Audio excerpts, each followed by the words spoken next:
et chef de délégation de l'Union européenne au Burundi, Monsieur l'ambassadeur de France au Burundi, Monsieur le représentant du maire de la ville de Bujumbura, Messieurs les secrétaires permanents au ministère de l'Éducation nationale et de la recherche scientifique, Madame la représentante résidente de l'UNICEF au Burundi, Monsieur le représentant de l'ambassade de Belgique au Burundi, Mesdames et Messieurs les ambassadeurs, chefs de mission diplomatique et consulaire accrédités au Burundi, Monsieur le recteur de l'Université du Burundi, Madame le directeur général de l'École normale supérieure, Mesdames et Messieurs les partenaires au développement, Mesdames et Messieurs les hauts cadres du ministère de l'Éducation nationale et de la recherche scientifique, Mesdames et Messieurs les représentants de la société civile, des confessions religieuses et des syndicats, Mesdames et Messieurs les journalistes, distingués invités, tout protocole observé, bonjour. Bonjour. Ah, vous avez répondu timidement, c'est pourquoi j'ai dû reprendre. Merci beaucoup. Avant tout, je voudrais d'abord remercier l'Éternel Dieu Tout-Puissant qui a permis que nous soyons tous ici à l'occasion du lancement des activités du programme d'appui à l'éducation fondamentale au Burundi. Permettez-moi de lui présenter nos vifs remerciements à travers une acclamation.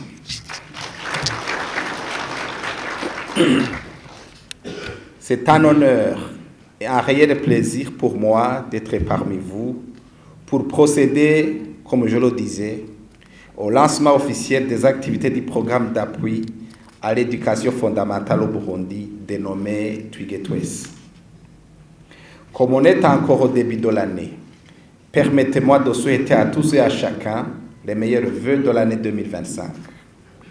Qu'elle soit une année de travail laborieux, de bonne santé et de renforcement de la coopération dans tous les secteurs de la vie nationale en général et dans le secteur de l'éducation en particulier.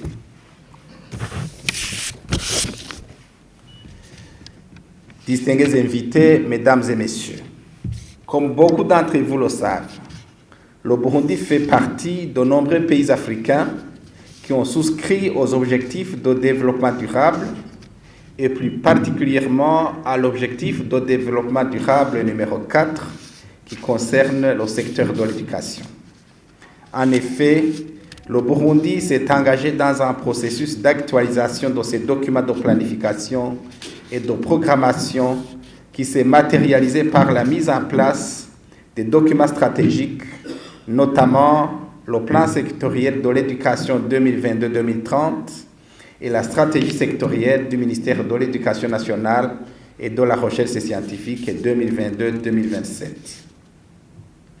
Tous ces documents stratégiques visent à relever un ensemble de défis auxquels fait face le système éducatif burundais à travers la réalisation des objectifs stratégiques déclinés dans la vision d'un Burundi émergent en 2040 et développé en 2060, mais aussi du plan national de développement révisé 2018-2027.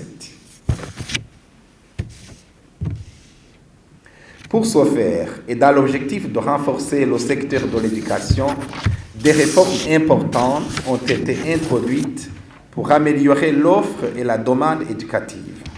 Nous citerons à titre d'exemple la suppression des frais de scolarité à l'école fondamentale, suivie d'un vaste programme de construction des salles de classe, la durée de scolarité passant de 6 ans à 9 ans, la révision des programmes, le changement du système de gestion des écoles et j'en passe. Ces innovations, dont la mise en œuvre a bénéficié de la contribution des communautés et des appuis multiformes des partenaires au développement, ont permis des avancées importantes en matière de couverture et d'équité en éducation. L'organisation d'un test d'évaluation des compétences des enseignants a permis de cibler les enseignants les plus nécessiteux en termes de leur formation continue, dans l'objectif de rehausser leurs compétences et partant d'améliorer la qualité des enseignements dispensés. Cependant, l'amélioration de certains indicateurs nécessite des interventions plus localisées et ciblées. En effet, le taux net de scolarisation à l'école primaire est passé de 52,9% en 2004-2005 à 89% en 2021-2022, au moment où le taux de redoublement au 4e cycle s'élève à 25,3% en 2023-2024, tandis que le taux d'abandon est évalué à 22,3% en 2022-2023. À ce sujet, des synergies sont par conséquent nécessaires pour améliorer ces indicateurs et par conséquent améliorer le bien de l'enfant burundais. Distingués invités, mesdames et messieurs, en vue de faire une analyse situationnelle et réelle du système éducatif burundais, le ministère de l'Éducation nationale et de la recherche scientifique a mis en place une équipe technique composée de hauts cadres et cadres du ministère, des représentants des confessions religieuses et des syndicats pour identifier les défis auxquels fait face le système éducatif burundais, tout en proposant des pistes de solutions en vue d'améliorer la qualité de notre système éducatif. Il s'agira notamment, je le répète, il s'agira notamment de comparer l'ancien système et le nouveau système actuel d'enseignement, mais aussi de comparer ce dernier au système éducatif de notre région, de notre continent et du monde entier. À ce niveau, nous demandons la contribution de nos partenaires que vous êtes pour que nous puissions mener à bon port cette analyse de notre système éducatif. Il s'agit en réalité de chercher des ingrédients susceptibles de contribuer à l'amélioration de notre système éducatif. En effet, les utilisateurs des lauréats de notre système éducatif ne cessent de nous donner un clin d'œil sur une probable diminution des compétences de nos lauréats, suite probablement à la réforme qui a été enclenchée il y a environ une décennie. Pour le confirmer ou l'infirmer, une telle analyse a donc été jugée nécessaire.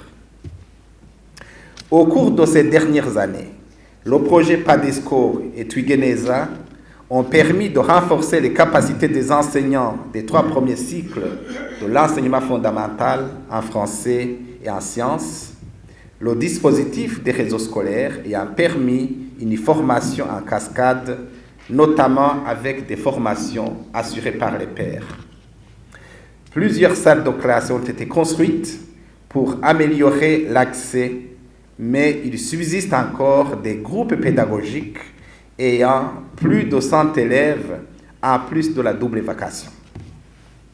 Ces conditions d'apprentissage ne permettent pas certainement de garantir la qualité tant souhaitée pour notre système éducatif. Distingués invités, mesdames et messieurs, le programme d'appui à l'éducation fondamentale au Burundi, Twigetwese, dont nous lançons les activités aujourd'hui, vise à soutenir et renforcer les efforts du gouvernement du Burundi entrepris en matière d'amélioration de l'accès équitable à une éducation inclusive et de qualité. Nous sommes certains et confiants que les actions proposées à travers ce programme contribueront à la résolution des problèmes auxquels fait face notre système éducatif. Le projet va permettre notamment d'améliorer les compétences des lauréats des institutions formatrices et des formateurs du 4e cycle de l'enseignement fondamental. En attendant, les enseignants actuellement au service seront renforcés en français en sciences et dans d'autres disciplines pour améliorer leurs compétences. D'un autre côté et à travers ce programme, plus de 300 salles de classe seront réhabilitées en plus de la poursuite du programme de mise en place des centres informatiques dans les écoles centrales des réseaux scolaires, comme vous l'avez déjà entendu à travers les discours précédents. Nous tenons à remercier vivement l'Union européenne, le Fonds des Nations Unies pour l'enfance et l'Agence française du développement pour cet appui financier combien important pour notre pays. Il s'agit d'un signe éloquent qui témoigne des bonnes relations qui existent entre toutes ces institutions. Nous demandons aux agences de mise en œuvre de ce programme, à savoir l'Expertise France et l'UNICEF, mais également les services impliqués de notre ministère, de bien vouloir garantir la bonne exécution des activités prévues en temps réel et avec un objectif ultime d'atteindre les indicateurs tels que définis dans le cadre des résultats de ce programme. Nous saisissons cette opportunité pour réitérer notre demande à tous les partenaires au développement ici présents de continuer à accompagner notre pays dans la mobilisation de plus de financement pour trouver une solution aux défis encore persistants en vue de garantir l'accès pour tous à une éducation de qualité et dans un contexte d'un monde changeant et évoluant au jour le jour. C'est sur ces mots de remerciement et de plaidoirie que je déclare officiellement ouverts les travaux du programme d'appui à l'éducation fondamentale au Burundi, Twigé-Twese. Vive la coopération internationale, vive l'éducation pour tous et de qualité au Burundi. Que Dieu vous bénisse. Je vous remercie.